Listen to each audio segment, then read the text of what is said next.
الحمد لله الذي رفع درجات الأزكياء وجعل منهم أنبياء وأولياء، والصلاة والسلام على محمد الذي أخرج الناس من الضلالة إلى الهداية ومن الشقاوة إلى السعادة، وعلى آله وأصحابه الطيبين الطاهرين الكاملين رضوان الله تعالى عليهم أجمعين۔ مبارکبادی کے قابل ہیں محلے کے بزرگ، نوجوان، نونہال بچے، ہماری مائیں اور بہنیں، اس بات کے لیے کہ نبی کریم صلی اللہ علیہ وسلم کی سیرت کے عنوان سے جو مجلس منعقد ہوئی ہے، اس میں انہوں نے دلچسپی لیا، وقت نکالا اور شریک ہوئے۔ بلا شبہ آپ صلی اللہ علیہ وسلم سے محبت، تعلق کی یہ بہت بڑی علامت ہے۔ اللہ تعالی ہمارے آنے کو، بیٹھنے کو، کہنے کو، سننے کو قبول فرمائے اور اپنی زندگی میں آپ صلی اللہ علیہ وسلم کی سیرت کو اتارنے کی توفیق عطا فرمائے۔ جس عنوان سے آج کی یہ مجلس ہے، بہت بڑا عنوان ہے۔ آپ صلی اللہ علیہ وسلم کی ذات مبارک، نظریں جھک جھک کر انہیں سلام کہتی ہیں، دل تڑپ تڑپ کر ان پر درود بھیجتا ہے۔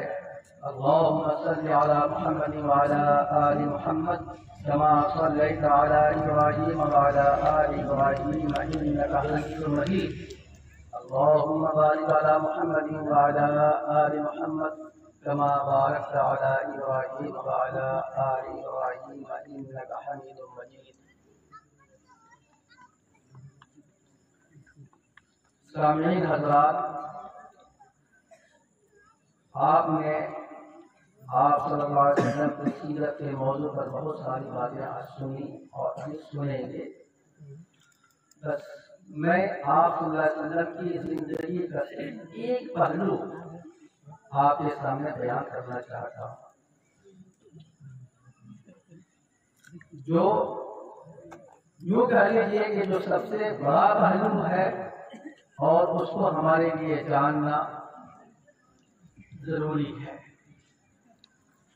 ہاں، ایک بات بتا دیتے ہیں کہ آپ صلی اللہ علیہ وسلم کی سیرت کو سننا صرف اس لیے نہیں سننا چاہیے، اس نیت سے نہیں کہ معلومات میں اضافہ ہو، بلکہ اس نیت سے سننا چاہیے کہ معلومات کو اپنے معمولات میں بدلیں۔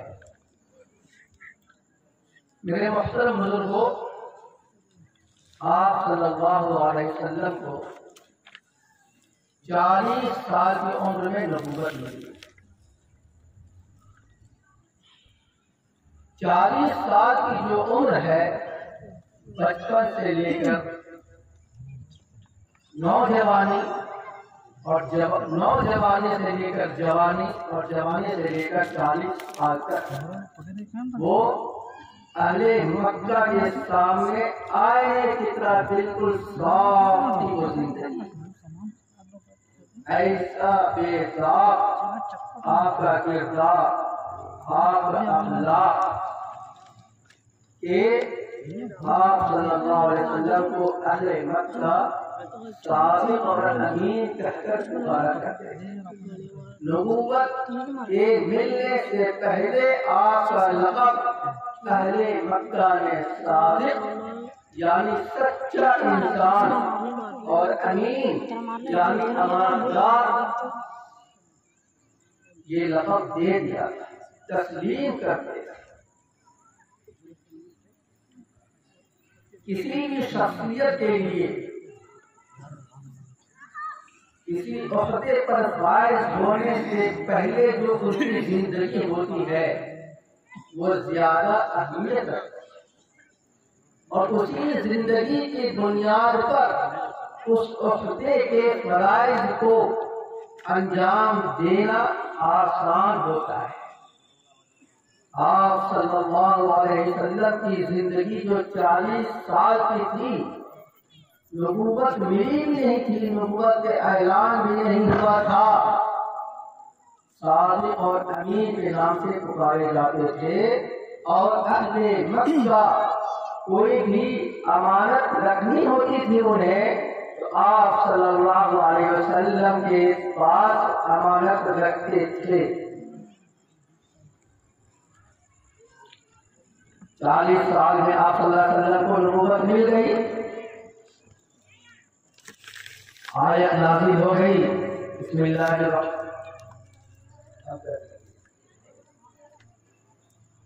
بسم اللہ الرحمن الرحیم، اقرأ باسم ربک الذی خلق، خلق الانسان من علق، اقرأ وربک الاکرم، الذی علم بالقلم، علم الانسان ما لم يعلم۔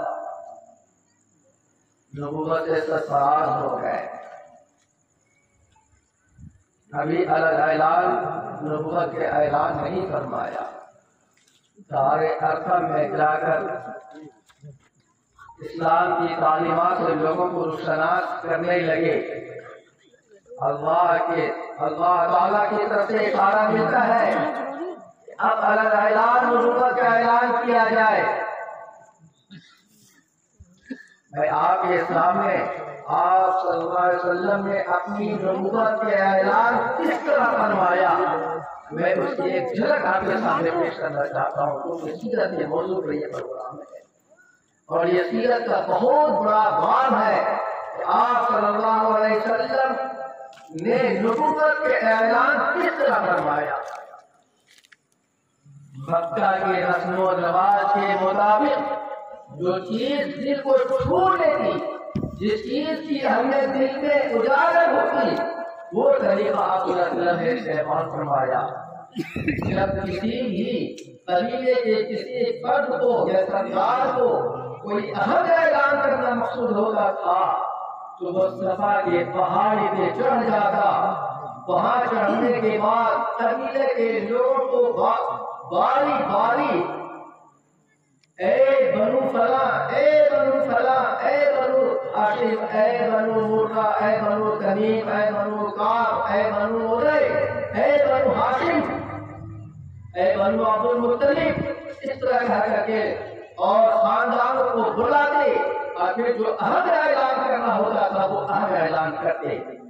آپ صلی اللہ علیہ وسلم صبح صبح صفا کے پہاڑی پہ چڑھ گئے اور سب سے پہلے قبیلوں کو آپ نے پکارا، جتنے قبیلے تھے اس جگہ پہ ایک ایک کر سب کا نام لیا، کوئی قبیلہ نہیں چھوٹا، تاریخ اور سیرت کی کتابوں میں لکھا ہوا ہے۔ پھر جب قبیلوں کے نام ختم ہو گئے تو پھر سرداران مکہ کا نام لیا، پھر اپنے چچا کا نام لیا، اپنی پھوپھی کا نام لیا جو مکہ میں ایک اہم مقام رکھتے تھے۔ سب اکٹھے ہو گئے، ایک تمہید، دیکھیں میرے سلسلے میں کیا حسن گمان ہے اہل مکہ کا۔ کھڑے ہو گئے سب سے اونچی چوٹی پر اور پہاڑی کے پیچھے کیا ہے، سب کی نظروں سے اوجھل ہے، فرمایا اے لوگوں اگر میں یہ کہوں کہ اس پہاڑ کے پیچھے ایک قافلہ ہے دشمن کا جو تمہارے اوپر حملہ کرنا چاہتا ہے تو کیا تم میری بات کو مانو گے، تسلیم کرو گے، مجھے سچا جانو گے؟ بیک زبان مجمع نے کہا واللہ ما جربنا علیک کذبا، خدا کی قسم پوری زندگی ہم لوگوں نے آپ کو صرف سچ ہی بولتے رہے سنا۔ ایک روایت میں جو الفاظ ہیں وہ بدل کر ہے، بعض روایت میں آتا ہے واللہ ما جربنا علیک الا صدقا، خدا کی قسم ہم نے سچ کے علاوہ کوئی تجربہ نہیں کیا، کبھی آپ کو سچ کے علاوہ بولتے دیکھا نہیں۔ بے جمع ہو کر حاضرین نے اعلان کر دیا کہ ہاں مانیں گے۔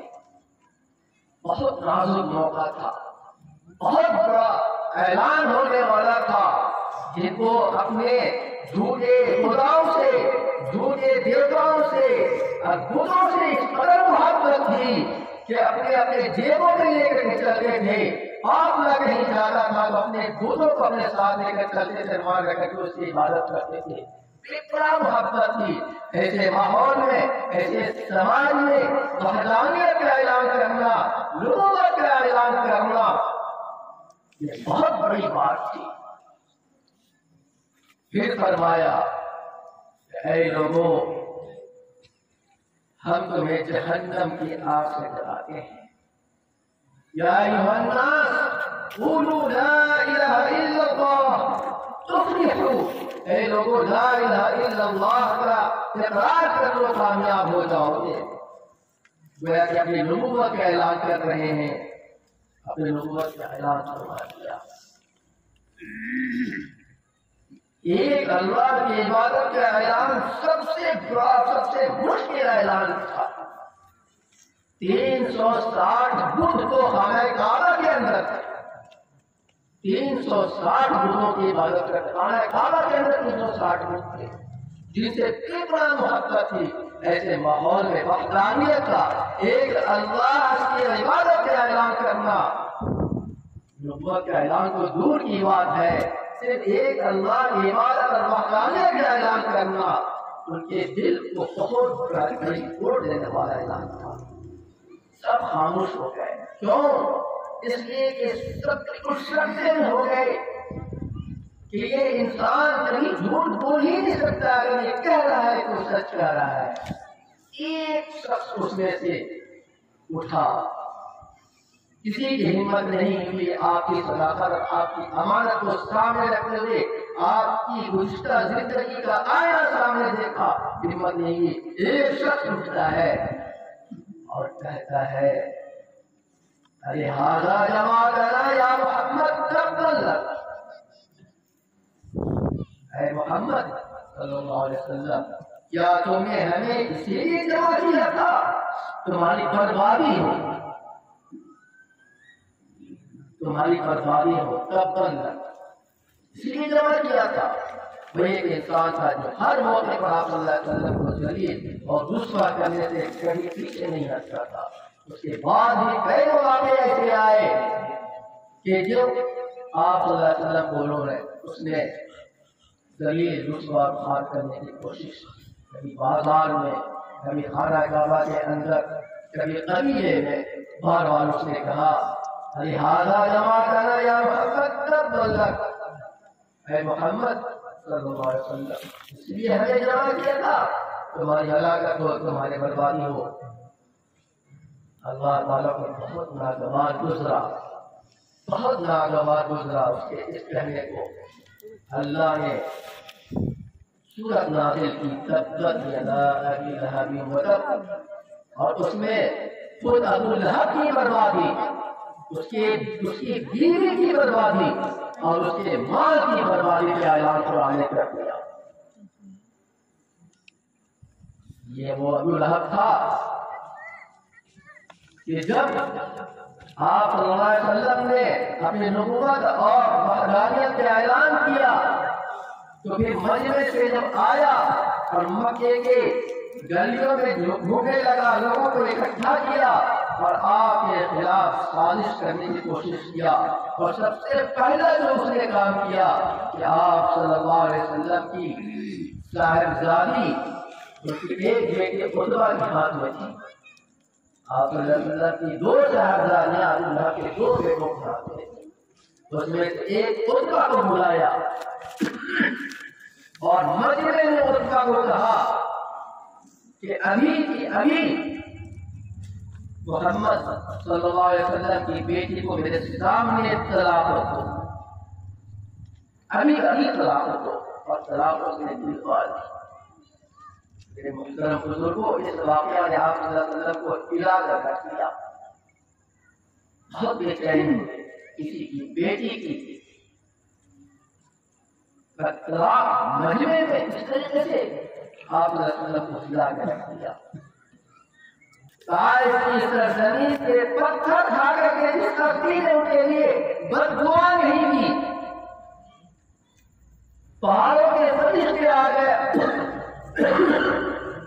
اور پیشکش کر رہے ہیں، آفر دے رہے ہیں کہ اللہ نے ہمیں بھیجا ہے آپ کی خدمت میں، اگر آپ کا حکم ہو جائے، آپ کی اجازت ہو تو پھر ہم دونوں پہاڑوں کو آپس میں ملا دیں اور طائف والوں کو مسل دیں. آپ صلی اللہ علیہ وسلم نے فرمایا کہ نہیں، میں رحمت بنا کے بھیجا گیا ہوں، اگر یہ ایمان نہیں لاتے تو ان کی اولاد، ان کی نسل ایمان لائے گی. یہ کہہ کر کے آپ صلی اللہ علیہ وسلم نے ان کے لیے دعا نہیں کی. اس وقت سامنے قدم رہے، پہاڑ رہے، لیکن اس واقعہ کے بعد آپ صلی اللہ علیہ وسلم نے ایک بات ضرور کہی کہ ابو لہب تمہیں اللہ کتے کے حوالے کرے گا. ابو لہب، اللہ تمہاری نسل کو کتے کے حوالے کرے گا. جب یہ دعا ابو لہب نے جب سنا، اس کے بعد یہ واقعہ آتا ہے کہ قافلہ مکے سے روانہ ہو رہا تھا تجارت کے لیے، بڑا قافلہ تھا.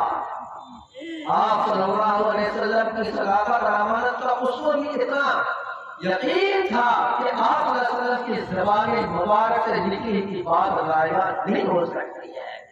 جب قافلہ جانے لگا تجارت کے لیے، ابو لہب کو بہت فکر ہوئی. خطبہ بھی اس میں شامل تھا. تمام قافلہ والوں کو بلایا، کیونکہ بڑے سرداروں میں تھا. وہ جہاں سی بات کو مانتے تھے، کہا کہ میرے بیٹے کا خیال کرنا کہ ایسا نہ ہو کہ راستے میں قافلے میں ہمارے بیٹے کے ساتھ کچھ نہ ہو جائے، کہیں شیر نہ کھا جائے، کہیں بیڑیا نہ کھا جائے. قافلے والوں نے انتہائی اطمینان دلایا کہ ہم لوگ اتنے قافلے والے ہیں، اتنی تعداد ہے، ہم نگرانی کریں گے اور کچھ نہیں ہونے دیں گے. قافلہ چل پڑا، ایک جگہ پڑا ہوا، اور پڑا ہونے کے بعد سارے لوگ وہاں رکے. سنسان جگہ تھی، شام ہو گئی، سارے لوگ رک گئے. خطبہ بھی رکا. اسے ڈر ستا رہا تھا، اسے شیر دکھائی دے رہا تھا، بھیڑیا دکھائی دے رہا تھا. مجھے ڈر لگ رہا ہے کہ شیر آ کے مجھے نہ کھا لے. تو پھر اونٹ کے اوپر کجاوا، کجاوے کے اوپر پھر کجاوا، پھر کجاوے کے اوپر کجاوا. کئی منزلہ اس کا مچان بنایا گیا، اور مچان بنا کر اونٹوا کو سب سے اوپر سلایا گیا، سب سے اوپر. کہ اتنے 100 لوگ قافلے میں اگر شیر آئے گا تو پہلے ہمیں ان کو کھائے گا، اونٹوا کو نہیں کھائے گا. دنیا ادھر سے اگر ہو سکتی ہے، لیکن آپ صلی اللہ علیہ وسلم کی زبان مبارک سے نکلی بات کبھی غلط نہیں ہو سکتی ہے. آپ نے ایسا وقت آیا کہ سب کو نیند آ گئی، اور سب کو جب نیند آ گئی سب سو گئے. آیا شیر، اور شیر آیا، اسے سونگ رہا ہے، اسے سونگ رہا ہے، اسے سونگ رہا ہے، اسے سونگ رہا ہے، اسے سونگ رہا ہے. مجمع میں جتنے ملے سب کو سونگا. پھر اس نے ایک بو محسوس کی، اوپر دیکھا اور چھلانگ لگایا، اور عتبہ کے سر کو پکڑا، اور پکڑ کر کے جبڑے سے پوری طاقت سے دبایا اور کچلا، اور پھر چھلانگ لگا کر کے بھاگ گیا. کھایا نہیں، عبرت کے لیے چھوڑ دیا، لے نہیں گیا، تاکہ دنیا عبرت کی نگاہ سے دیکھے کہ آپ صلی اللہ علیہ وسلم کو ذاتی تکلیف دینے والے کا حشر کیا ہوتا ہے. ابو جہل نے ایک مرتبہ آپ صلی اللہ علیہ وسلم کو دھمکی دی تھی. آپ صلی اللہ علیہ وسلم نے اتنا کہا تھا کہ اللہ نے چاہا تو تم میرے ہاتھ سے مرو.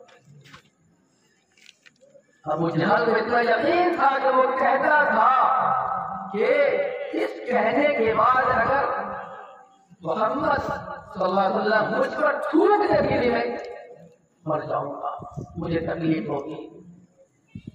جنگ میں آپ صلی اللہ علیہ وسلم کے تلوار سے خراش ملی، خراش خراش نہیں تھا، ابو جہل کو دہاڑ مارتا تھا، وہ روتا تھا، جس کو آج کے زمانے میں کہتے ہیں ڈھونڈ آتا تھا ایسی تکلیف ہوتی تھی، لوگ آر اور شرم دلاتے تھے کہ قبیلے کے سردار ہو، تھوڑی سی خراش ہے، اتنا چیخنا چلانا۔ کہتا تھا کہ جان کے کوئی اتنا زخم کیا ہوا ہے جس نے مجھے کہا تھا، اور پھر داغ نہ لا کر کے اور اس زخم کی کراہت سے دریا میں چھلانگ لگا کر کے مر گیا، داغ نہیں لا پایا۔ تو میرے محترم بزرگوں، آپ صلی اللہ علیہ وسلم کے اعلان نبوت کا میں صرف یہ کہنا جس سے ایک پیغام ملتا ہے، پیغام یہ ملتا ہے کہ انسان کی زندگی کے دو پہلو ہوتے ہیں، ایک عالم، ایک خطیب، ایک سردار، ایک محلے کا ذمہ دار، ایک مدرسے کا ذمہ دار۔ کسی کو بھی جو عہدہ اور جو فرائض ملے ان کے لیے ضروری ہے کہ اپنی زندگی کو ان فرائض کو ملنے سے پہلے نصاب و شفاف اور اس کے بعد نصاب و شفاف۔ آپ صلی اللہ علیہ وسلم کی زندگی، آپ صلی اللہ علیہ وسلم کی حیات طیبہ نبوت کے سرفراز ہونے سے پہلے نصاب و شفاف تھی، اور نبوت کے بعد اللہ کی نبی تھی۔ آپ صلی اللہ علیہ وسلم کو جب ہجرت کا حکم ملا تو ان کے پاس کتنے لوگوں کی امانتیں تھیں۔ آپ صلی اللہ علیہ وسلم ہجرت کی حضرت علی سے بے پناہ محبت کرتے تھے، لیکن ہجرت میں اپنے ساتھ نہیں لے گئے اور جانتے تھے، اور اپنے بستر کو ان کو سلا دیا، اپنی چادر اڑا دی اور خود نکل گئے۔ جانتے تھے کہ کفار مکہ ان کو تکلیف پہنچا سکتے ہیں، پھر بھی صرف اس وجہ سے، اس نیت سے کہ جو امانتیں میرے ہاتھ میں ہیں لوگوں کی، کل جا کر یہ اہل مکہ ہجرت ہے نعوذ باللہ کہ ساری امانتیں لے کر کے بھاگ گیا، نعوذ باللہ ثم نعوذ باللہ۔ آپ صلی اللہ علیہ وسلم نے ساری امانتیں حضرت علی کے سپرد کی، نام بائی نام، اور کہا کہ فلاں کی امانت ہے، فلاں کی امانت ہے۔ میرے جانے کے بعد سب کو بلا کر کے اپنی امانتیں ان کو واپس کر دینا۔ انہیں امین اور صادق کا لقب نہیں ملا تھا، سچا اور امانتدار۔ دعا ہے کہ اللہ تعالیٰ ہم لوگوں کو اپنی زندگی میں آپ صلی اللہ علیہ وسلم کی سیرت مبارک اور صداقت اور امانت کو اتارنے کی توفیق عطا فرمائے۔